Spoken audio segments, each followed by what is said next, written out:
Welcome to the Collaboration for Innovation Google Hangout on Air. I'm Ann Ware, and I serve as the Project Director for Collaboration for Innovation. This is a collaborative work between the Consortium of School Networking and the Panasonic Foundation. And I have the honor to serve as your moderator today. This collaborative work between the Panasonic Foundation and COSN supports the work of 15 district leadership teams, all who are committed to breaking the links between poverty, race, and educational outcomes. For all, and all means all. At this time, Scott Thompson, Assistant Executive Director of the Panasonic Foundation, will bring us a welcome. Scott? Hello, good afternoon, and welcome to everyone. We're really excited to have this second Google Hangout on the pedagogy of confidence. This one on transformation, creating a unified district vision for high intellectual performance through equity. Many of you were with us last month when Dr. Yvette Jackson led us into this whole fascinating and essential work on the pedagogy of confidence. And I will just briefly introduce Dr. Jackson, and she will be joined today by Dr. Sue Coley, who's the superintendent of Robbinsdale Community School District in Minnesota. That district is actively engaged in the implementation of the ideas that we'll be exploring today. So that should really be fascinating. And she will do a fuller introduction of Dr. Sue Coley. But just a few words about Dr. Jackson for those who have not previously heard her. She is internationally recognized for her work in assessing the learning potential of disenfranchised urban students. She serves as the CEO of the National Urban Alliance for Effective Education, where she works with schools and districts across the country to customize and deliver systemic approaches to literacy development through instructional practices that integrate culture, language, and cognition to expand and accelerate student learning and achievement. And she is the author of a book that's simply indispensable to the work of breaking the links between race, poverty, and educational outcomes. And that is The Pedagogy of Confidence, Inspiring High Intellectual Performance in Urban Schools.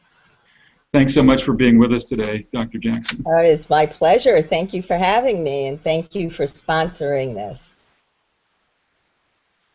Dr. Jackson? Yes.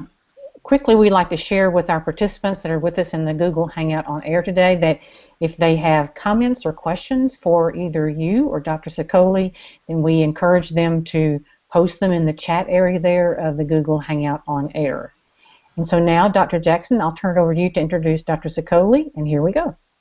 Thank you very much. So, Ann, would you show the next slide as I'm doing my introduction? So, as a way of introducing Dr. Sue Coley, I'd like to just reiterate that this whole idea of the pedagogy of confidence is built to take the narrative back about our children. In other words, instead of focusing on their weaknesses, the whole idea of this pedagogy is to have all of our children capable of performing at high intellectual levels. That's our intention. And obviously, when we say that, we're looking at this concept of how do we gift? Well, how do we give to all of our students the kinds of opportunities, the kinds of exposure, kinds of enrichment that are going to take them to the frontier of their high intellectual performance? So this idea of gifting and high intellectual performance, both of those ideas are what I would say kind of a challenge in some areas, because it's an idea, or they're ideas that have not been proffered. In other words, what usually happens is there's this focus on weaknesses, especially in terms of children in urban areas. And so in order to move that agenda, we've got to look at transformation in terms of setting up a system where belief in the innate ability of children is the vision of the district. This is my introduction of Dr. Sue Coley, because he has taken on the leadership in his district to make this vision a reality through something he calls the Unified District Vision. He will talk more about that, but on that note, I'd like to introduce him because, as I said, to have an entire district systematically looking at this high intellectual performance is so critical if we're going to make this a reality. So Dr. Sue Coley, thank you so much for being with us today. Thank you, Dr. Jackson. It's certainly a pleasure and an honor to participate and share some thoughts today. Thank you so much. And while we're doing introductions, could you tell our audience about your district, first of all, in terms of its size, how many schools, and demographics? Sure. We're a district that borders the city of Minneapolis. Robbinsdale Area School serves approximately 12,000 students in grades kindergarten through 12. We serve all parts of 7 cities. We have 54% of our students qualify for free or reduced lunch, and over 50% students of color in our district. We have 10 elementary schools, 2 middle schools, 2 high schools, and 1 alternative high school. Thank you very much. And I wanted everybody to have that picture because I know that for your district there's been real demographic shifts, and this idea of having students who are coming into the district in terms of maybe not performing as well as they could has been a challenge, because we know that they're capable of much more. So Ann, could you show the next slide, please?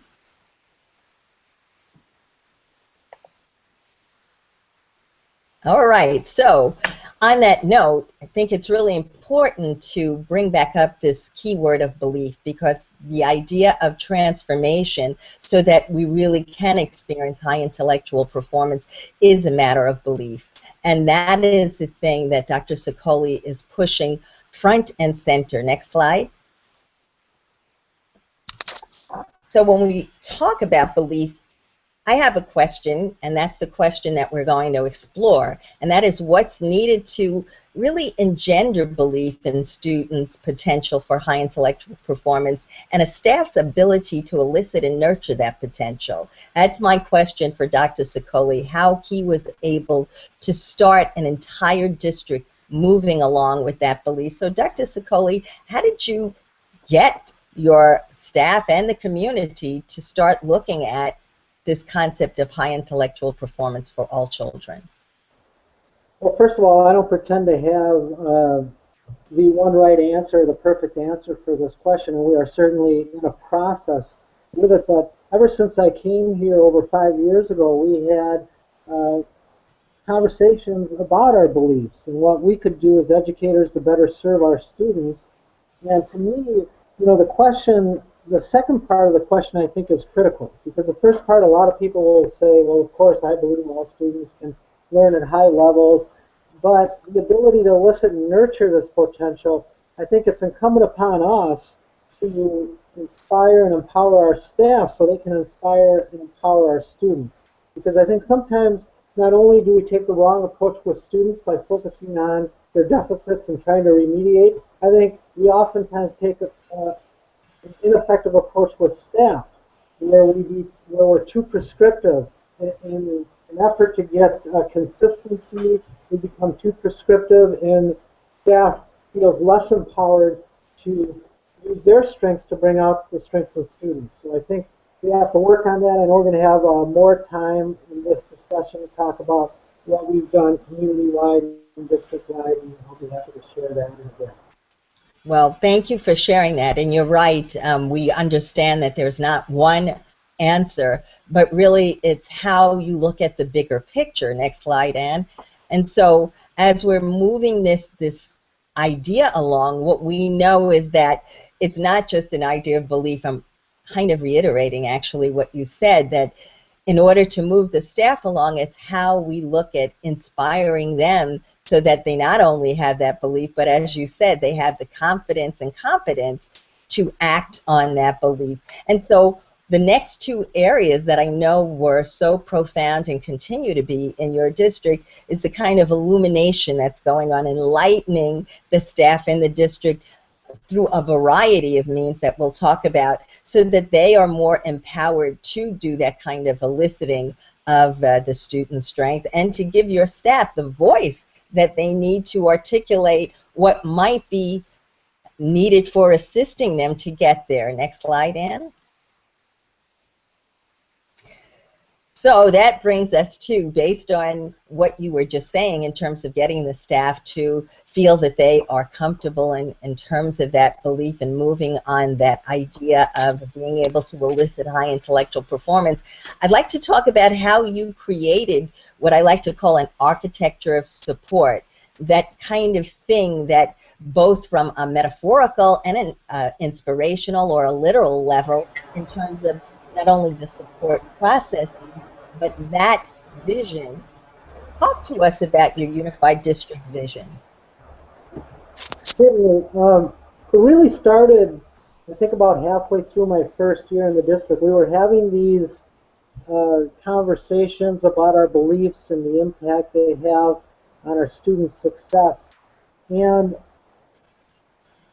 I think we had some principals who asked if I could articulate a district vision and some things that wouldn't change from year to year, because they really felt that they hadn't had that in a long time. And I said, well, yes, I think we can do that. So we entered into a process, and the reason I right away said yes is because I had heard some themes through our conversations coming up over and over again. So we went through a process. We got a representative group together, teachers, administrators, others, and we said, okay, what would that look like? If we were to articulate our vision and what's important to us, what does that look like? And they came up with a set of things, and it included a number of things: high expectations for students, looking at everything through an equity lens, using best practices, including response to intervention, positive behavioral interventions and supports, collaborating through effective professional learning communities.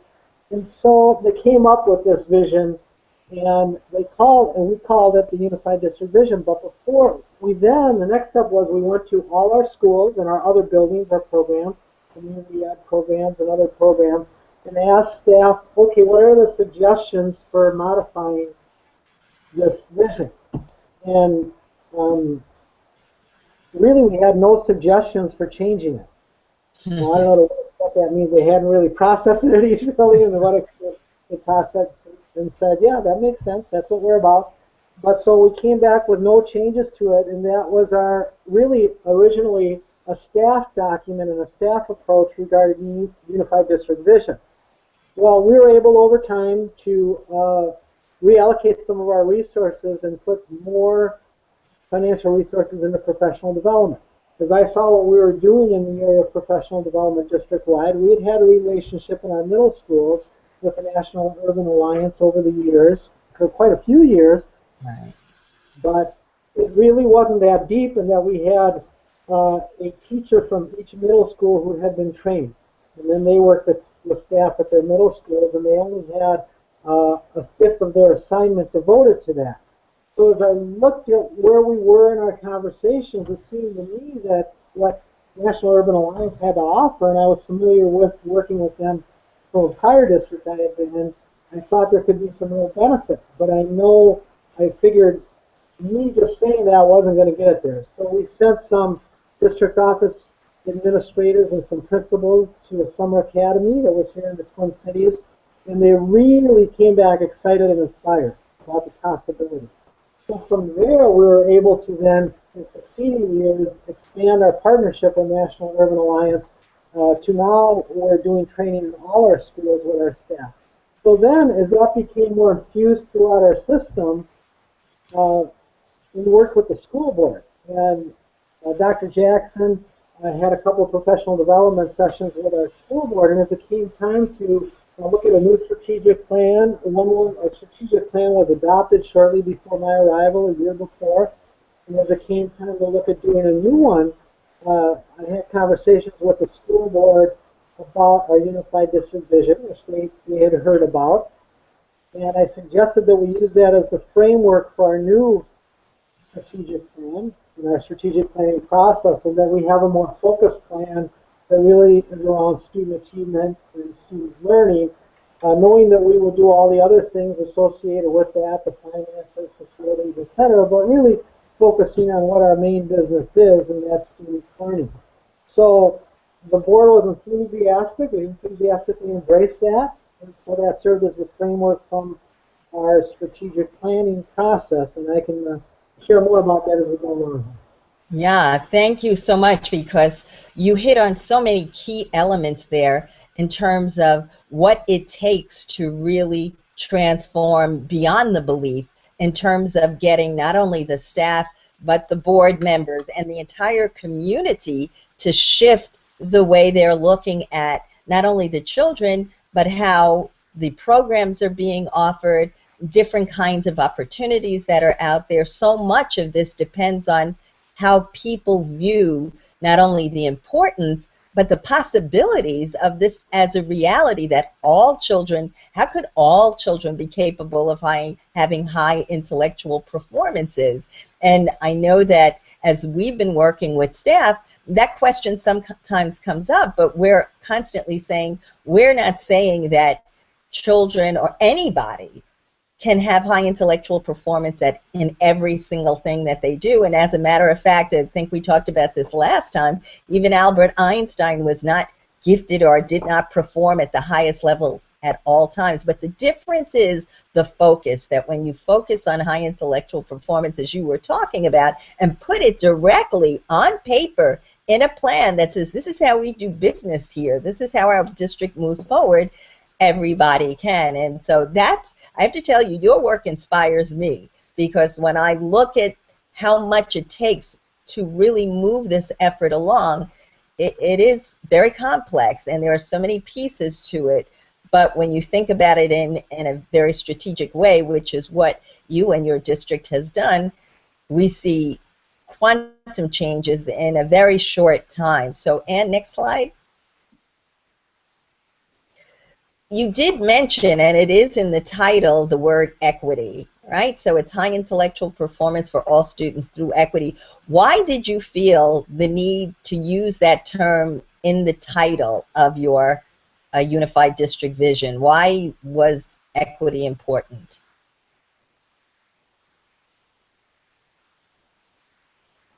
That was really a no-brainer for us because we constantly talk about equity and what that means and helping out students soar, self-actualize, and reach their potential. So really, among the staff, we knew we were going to use that. And then as we processed through the strategic planning process, we did have, because we had a core planning team that had many community members, we had about 40 people in it, and they did community teas out at different, get more input at different sites, and we did some staff and student input too. We had to realize that some others had some different views of the word, and we did get some pushback, so we had to work with them on what we meant by this. And it doesn't mean, a lot of times people view things as a zero-sum game. So if you're looking to help some students, well, geez, there must be other students who are going to be shortchanged through that, which is, of course, a ridiculous approach. And we had to educate people on what we meant by that, and no, we were not going to back down using that term, because it's at the core of what we do. And I believe you can't have excellence without equity, and I believe you can't have equity without excellence. And the board supported us on that, and we moved forward, and that was indeed non-negotiable in our strategic plan.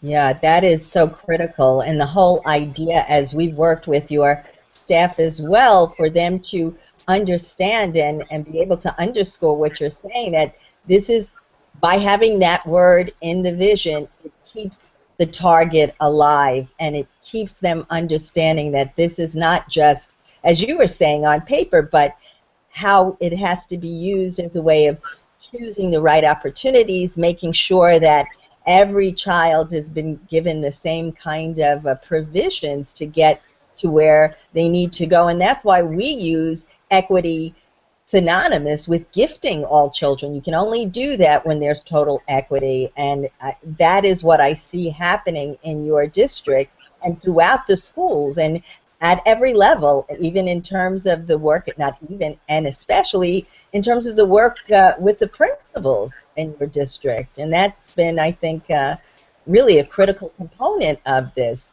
What would you say in terms of how you've been able to get, you have done some restructuring as well, that I think reflects this mission of equity, meaning how the principals are working with your district office staff, your executive team, to ensure that this equity is in fact what happens. Yes, we work very closely with our principals. We have restructured things. We did for my second year here based on the need for budget cuts and also on what I was seeing, what I felt was working well and what could work better. But then also later based on some retirements. And we work very closely with our principals to have people in our cabinet who have expertise, who have been principals, and who have expertise as instructional leaders. So we started that early on with our principals, and they really seemed to appreciate it and think it was very good training. So we've done a number of trainings with them. We started with looking at how we assess effective teaching so that we could get more validity and reliability around that. Then we went into some McCrell leadership training with instructional leaders, and from there, of course, we have leadership training from National Urban Alliance and Dr. Jackson, and we also have an academy that our principals are in with Minnesota State University Mankato. It's a facility that they have in the Twin Cities here, ongoing professional development there about courageous equity leadership. We think all these things and other things, data teams, training to have more effective professional learning communities, has really helped our principals become stronger instructional leaders, and we think that's critical if we're going to really make a difference at the classroom level. Absolutely. And one more thing, you actually have a dedicated position focused on equity, isn't that right? Yes, we have a number of things. We do receive funding from the state for integration and student achievement based on percentage of number of students differential between surrounding districts and our own, and also within our district. Well, when I came, the overall position of Director of Equity and Integration had been cut to a .2 position. When I found that out, we found a way to change it immediately, that October, back to a full-time position. We have a very gifted individual leading the efforts there. But we've also done some other things.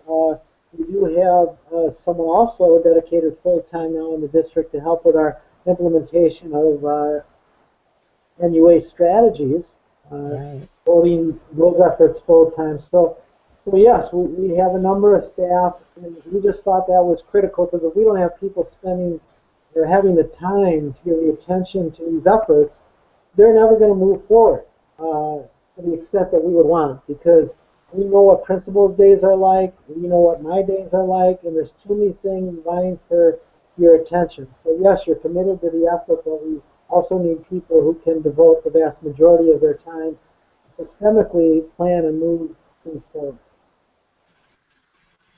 Right, and that is that whole idea of that architecture of support, that yes, you have a unified district vision, but you also have these positions that are there, as you're saying, just to weave this together to help support the district, the schools, the principals, the students, all up and down the scale there to bring this into fruition. And I just think that that's such a critical piece to moving from belief into action. You've got to have the structure and the people who can shepherd that effort. So these are very critical elements. And could you show the next slide? So that whole concept of equity and looking at why it's in the title also is, as you were saying, in terms of having a specific position there as well, that some things happen often that people in districts may not even be conscious of the fact that they are inequitable practices. And so by having the people and having equity in the vision statement, it helps to bring forward awareness of attention on practices that could be barriers to getting students ahead, that could be inciting a kind of misinterpretation or misperceptions of the ability of these children. And I know that by having the work that you just described, it really is making everybody much more self-aware of how they move along in the trajectory towards this. Would you agree with that in terms of the self-awareness part of it? Yes, I agree totally. I think self-awareness is critical, just like metacognition is so important for students in being successful. I think we can do more of that in schools. I think the same applies to staff. So you're right in that having people leading the efforts around equity in our district, it keeps it front and center in staff's minds so that we're constantly aware of what can we do as educators to help our students be more successful, and where we become more aware how they might actually limit us in identifying student strengths and may actually at times hold back students, and that is not what we want. So by being more aware of that, where we can be more intentional in changing that and better serving our students. Thank you. Absolutely. And next slide.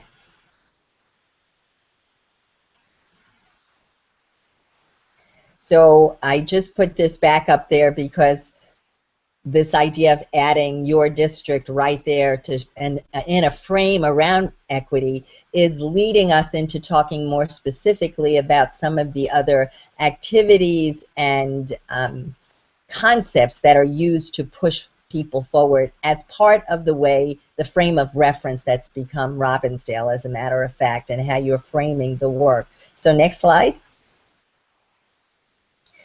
So as we know, what we're doing together is using this concept of equity again to erase marginalizing language while transforming the structures and the practices, because as you had said, we want to change the normative narrative. We're moving from this deficit to this asset-focused way of looking at our children. And we know that when we have an assets focus, then we believe more that there are possibilities. There are ways of then giving the kinds of opportunities that allow students to really manifest this ability. And I see that as I'm going through your district, as we visit the schools, as our mentors are there, even in terms of the work around the student voices, you can just see how perceptions have shifted tremendously and how people are feeling more empowered, from your executive team all the way to the students themselves, who get very articulate about how they see themselves and how they want to be perceived.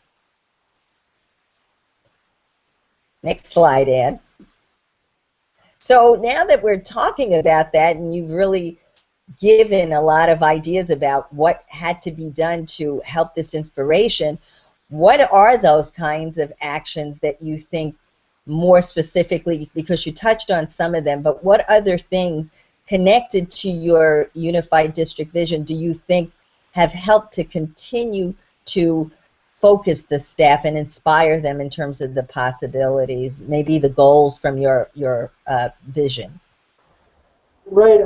A number of things. I certainly do want to talk about the goals. I think that's important. And we wanted to have a consistent emphasis on what we're about. And so, when I first came that first summer, there hadn't been district openers for a while where all staff get together. And starting July 1, we didn't get one together that first summer. But then in succeeding years, the workshop week in August when all the staff returns, we have had district openers, and it's all been focused around equity. In the last couple of years, Dr. Jackson has been kind enough to be the keynote speaker at the sessions. And I think that sends a message, as long as then also through the ongoing work throughout the school year to staff.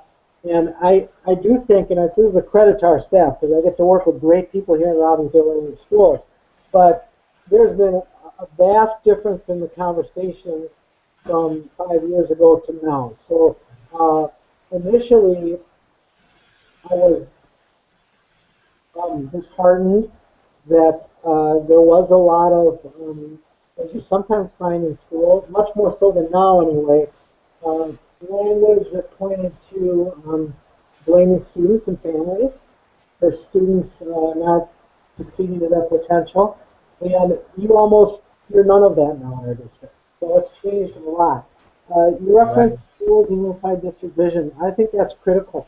So when we're working with the school board to use unified district vision as a framework to our strategic plan, we talked about how important it was for staff to not feel like we were abandoning the work we'd done for several years that we thought was making good progress. And we kept that language in there. But we also said, okay, what are the big, broad areas that will really help us be more successful that we need to do more in? And so we really looked at 4 broad areas. And one has to do with policies and practices. And we have made some changes in those areas in the past in terms of making rigorous coursework more available and inclusive, changing policies so that entrance to the magnet schools, more closely represent the demographics of our district than they have in the past, things like that. But we also need to know that we need to do more of that. And second area, of course, is all about culturally relevant and personalized learning. And that is at the core of what we do as an educational institution. And a lot of that has to do with, obviously, professional development and how we work with our students. The third area is partnering with community members, including parents, and empowering them. So we've done a lot of efforts in those areas. We know we need to do a lot more. And we have parents as our partner programs in our schools. We do the school board and staff community visits to apartment buildings. We just recently hired a family engagement coordinator who will start work next week. So we're upping our efforts in those areas, and we know that we can and do more. And the more we partner with our families, the better our students will do. And then the fourth area is amplifying student voice. And again, we've done some things that maybe are good and deeper than some districts, but we know we could do so much more. And I know that this is a big area for National Urban Alliance that have been really helpful for us in seeing how we can do that. So we have had, for instance, staff and students taking professional development together, which I think is a very illuminating thing for all parties. Students seem to have a better appreciation of how hard staff works to prepare lessons for them. And they realize the staff really does care. And staff then get a better awareness of how what they do affects students and how students perceive it. So we see that as a very good thing. We get panels of students present to staff and staff learning from that. We also have more involvement of students on committees in both school and district decisions, student equity teams at the school level to help move our efforts forward. So we know there's much more to do, but we see these as 4 important areas, our goal areas: the policies and practices, the culturally relevant, personalized learning, the community engagement, and the amplifying student voice is ways to really make progress.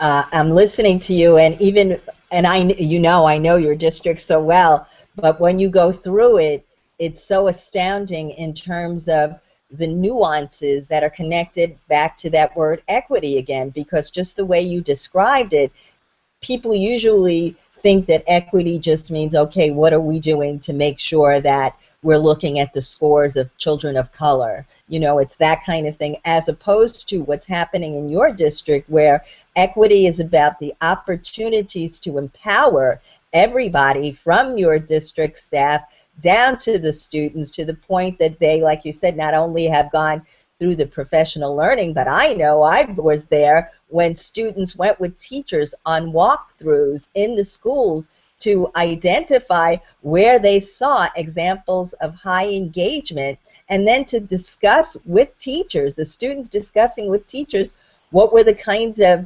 activities that were going on where students were more engaged and where they weren't. But I think what was even more critical was how they started analyzing, well, what would make better practice for students to be more deeply engaged. And so to get the students to the point of having such intense critical analysis about what they're observing, and then to be able to articulate it with their teachers, was extremely powerful. And that was in middle school, your middle school, that I saw that happen in.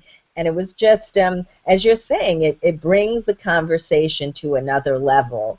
And so have you gotten students, I know they sometimes come to your board meetings as well, have they been articulate in that place as well in terms of sharing with the rest of the community the advancement of the activities that are going on in your district now?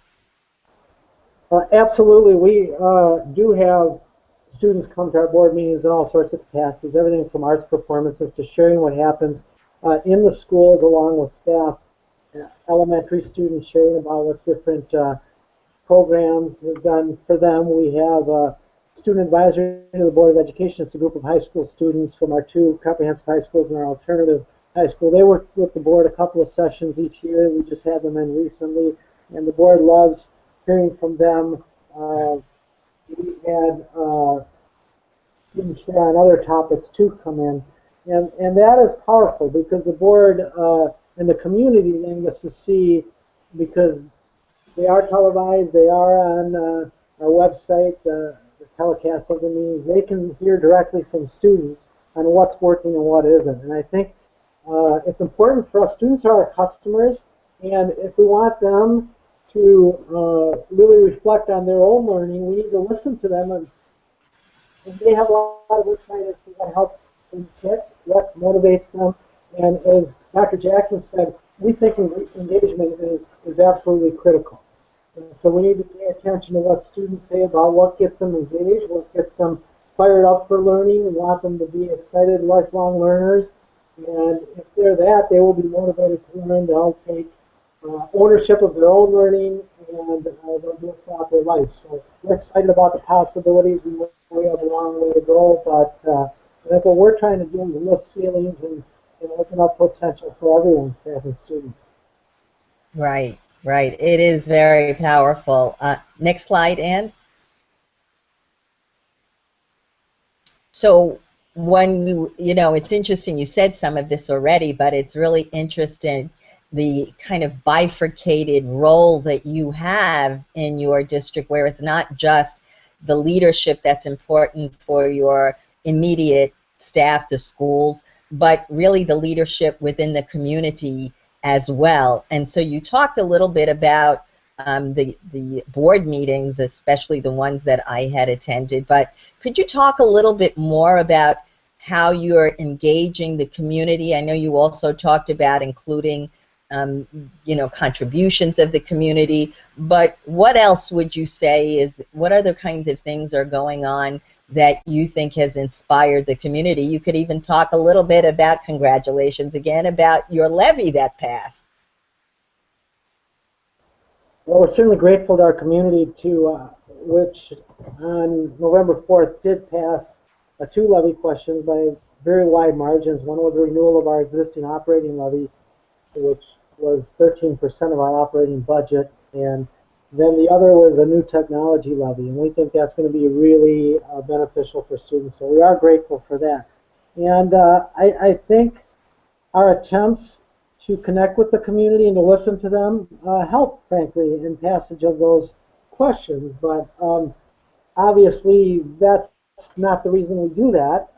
We want families engaged so that we can partner and lift up students to do their best. So again, we know we have so much more to do in this area, but we are seeing some progress. One thing that we've discussed that has really bothered us, and we've discussed it extensively, is that for most of my time here, we have great parents, but if you look at most committees, whether it's PTO committees at schools or other committees and task forces, and it's almost all our white parents.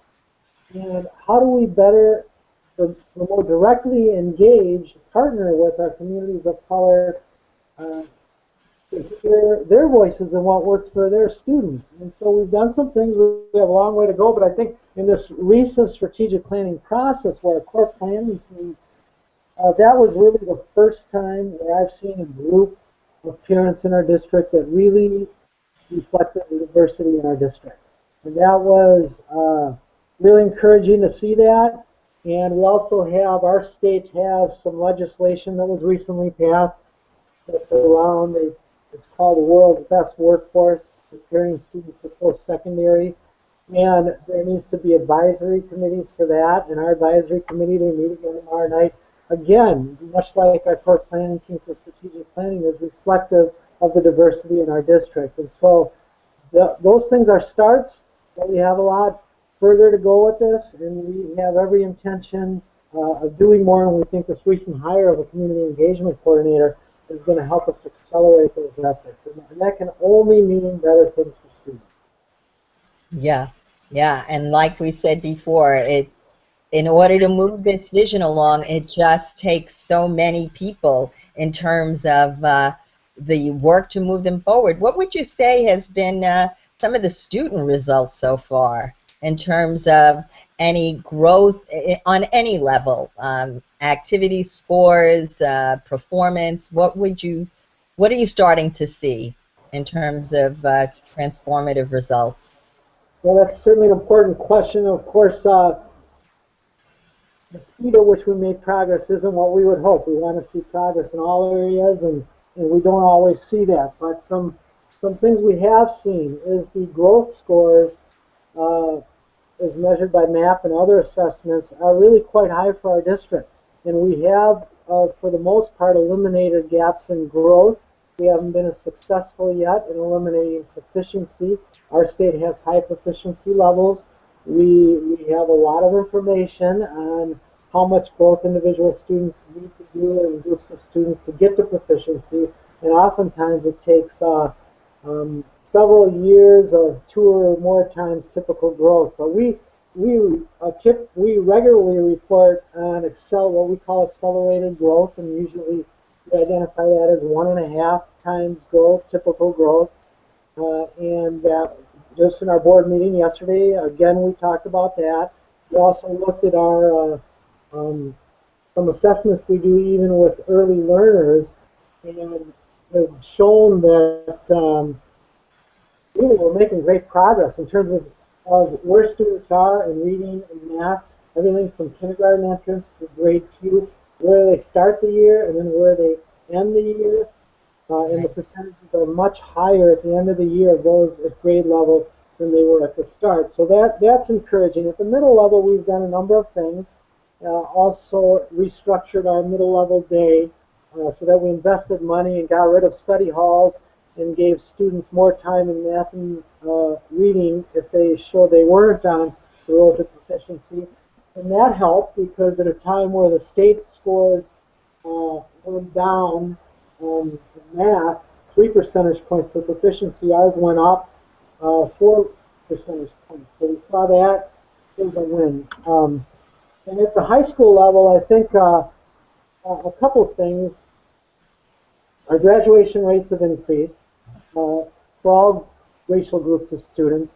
And secondly, our percentage of students who take the ACT has gone up over time, and our percentage of students of color taking the ACT has gone up significantly over the last few years. But if you look to about 6, 7 years ago, the ACT asked questions about course-taking behavior and the rigor of your courses, and they have what they identify as core courses that prepare you for college, so you wouldn't have to take remedial courses. Well, 6, 7 years ago, our percentage of students who took the ACT who had that full battery of core college courses was 39%. And right now it's up to 89%, which is a good state with national averages. So we are seeing some gains, but we certainly have a long way to go. Aldo, that is wonderful in terms of the trajectory, how that's changed, and also when you're considering that there is so much that has to be accounted for. So I really congratulate you and your entire district, and as you were saying before, the board, the community, all working together that way. So when you can see growth like that, it really gives you an idea of what will continue to happen. So that's very powerful. Anne, could you show the next slide? And so what do you think? I know that there's been a lot of the professional development that we've been doing with your district, and in terms of the teacher competence and confidence, but instead of going through some of the specifics in terms of the high operational practices, because we've been using them in the district to really move the agenda along, besides the work with the National Urban Alliance, what's some of the other work that you've been involved in terms of professional learning for the staff so they could get a very holistic view of what needs to be done and how to make decisions back in their classroom? So we've done a number of things. One is that all licensed staff go through Pacific Education Group's 2-day Beyond Diversity course as a minimum. And then we do in-house a lot of work around equity and what that means, both in beliefs, but also in instructional practices, which of course both those components are integral to what National Urban Alliance does with our teachers.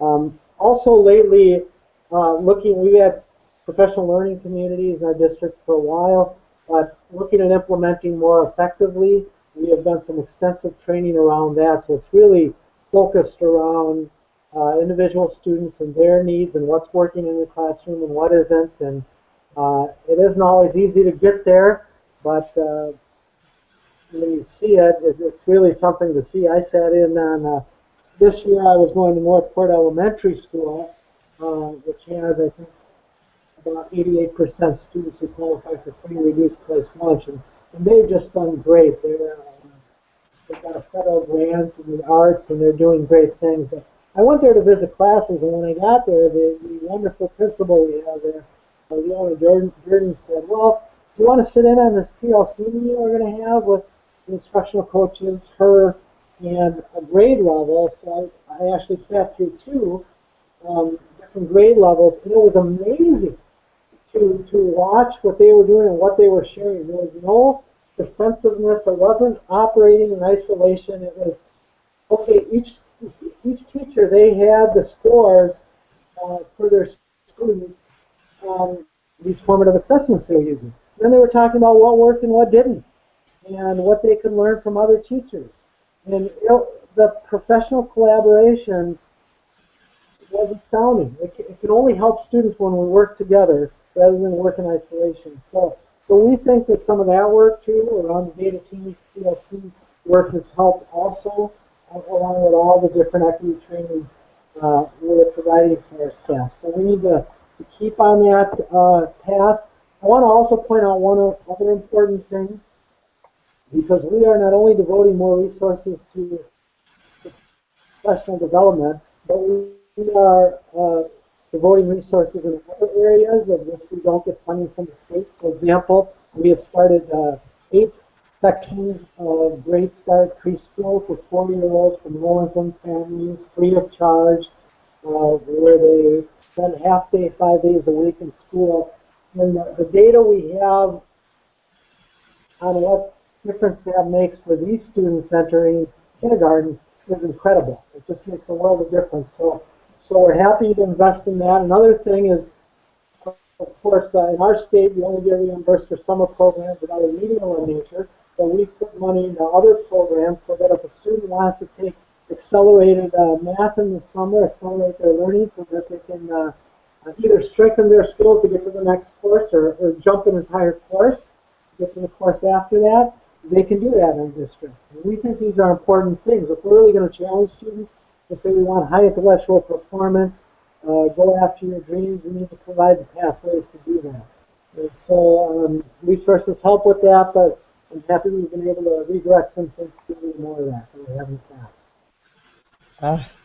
Aldo, thank you, Dr. Sue Coley, thank you so much, because as I'm listening to you again, the reason I am so inspired by you is, it's one thing to pull up to the forefront what's really critical about high intellectual performance and gifting all children. It's another thing to understand what it takes to shift an agenda, to shift a narrative so that there is a strong belief, and to put that out in your unified district vision as the way to move the entire district along, but to see that this belief gets translated into action where you can have the kind of results that you've had is not only inspiring, it's illuminating, and I am sure that everybody who was out there listening to you today has walked away or will walk away from this with some very critical ideas to making a reality so beautiful for so many children. So I want to thank you so much for sharing all of your doing with us, and for giving us hope and inspiration. We can see what happens when high intellectual performance is the goal for all students through equity. Thank you so very much. Well, thank you, Dr. Jackson, and it's ironic you should say that because you are well aware that you've been an inspiration to me and so many others, and we really appreciate that. But I'm fortunate to work with great people here, and we have a lot of work ahead of us, and we'll keep after it. Thank you. Well, yes, and I do feel like I'm part of that family. So thank you so much for enabling that for me. Have a wonderful evening, and thank you again for participating. Thank you. Thank you. Dr. Jackson and Dr. Sue Coley, COSN and the Panasonic Foundation just thanks you so much for these insights about translating this pedagogy of practice into a cohesive district vision, so that all learners, and we know that's all means all, learners can develop to their unique potential. Dr. Sue Coley, we wish you and your district leaders and your school leaders the best as you move forward. You certainly have had some results so far, and we heard a real commitment to this fostering of equitable practices for to all of today's learners. For those of you that hopefully will join us next month we will have Brian Hassel on December the 2nd to talk to us about opportunity culture. He's from Public Impact, and he will specifically talk to the projected statewide North Carolina impact of opportunity culture school models. And then on December the 9th, Joel Handler from Hillsborough Township of Public Schools will be back to share some very, very specific insights about their extensive use of Google Play, Google Hangouts, and Google Apps, and how they're continuing to foster equity to educational resources. Thanks so much for everyone joining us today. The slides from today will be shared out to the C4I community of practice. Thanks all. Thank you very much. Thank you. Thank you very much. Thank you.